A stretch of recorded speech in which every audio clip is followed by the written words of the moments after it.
வணக்கம். ஓம் தொலைக்காட்சி செய்திகளுக்காக இணைந்திருக்கும் நான் ரோஹிணி அறந்தவைசெல்வம். மட்டக்களப்பு செங்கலடி ரமேஸ்புரம் சித்திரவேலாயுத சுவாமி தேவஸ்தான சங்காபிஷேகம் சிறப்பாக இடம்பெற்றது. மீன்பாடும் தேநாடு என்று போற்றும் மட்டக்களப்பு செங்கலடி ரமேஸ்புரம் ஸ்ரீ சித்திரவேலாயுத சுவாமி தேவஸ்தான கும்பாபிஷேக தினத்தை முன்னிட்டு நேற்று காலை மகா சங்காபிஷேகம், சுவாமி வீதியுலா, அன்னதான பூஜை வழிபாடுகள் என்பன சிறப்பாக இடம்பெற்றன. சர்வதேச இந்து மத குருபீடாதிபதி சபரிமலை ஸ்ரீ சாஸ்தாபீட குருமுதல்வர் மகாராஜா ராஜகுரு ஸ்ரீ ஐயப்பதாச சாம சிவ சிவாச்சாரியார் தலைமையில் பூஜை வழிபாடுகள் நடைபெற்றது.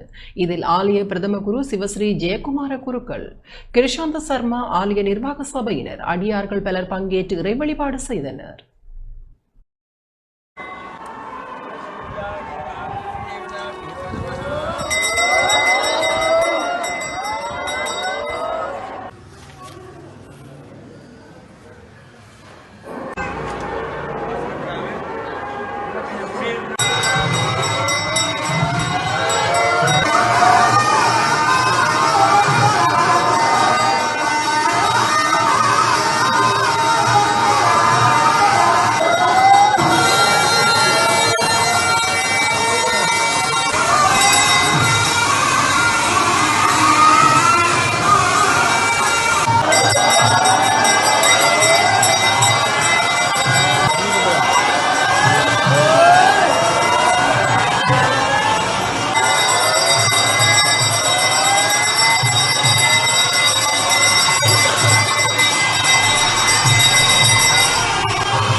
இத்துடன் ஓம் தொலைக்காட்சி செய்திகள் நிறைவு பெறுகின்றன. தொடர்ந்து நமது ஓம் தொலைக்காட்சி நிகழ்ச்சிகளின் வாயிலாக இணைந்து கொள்ளுங்கள்.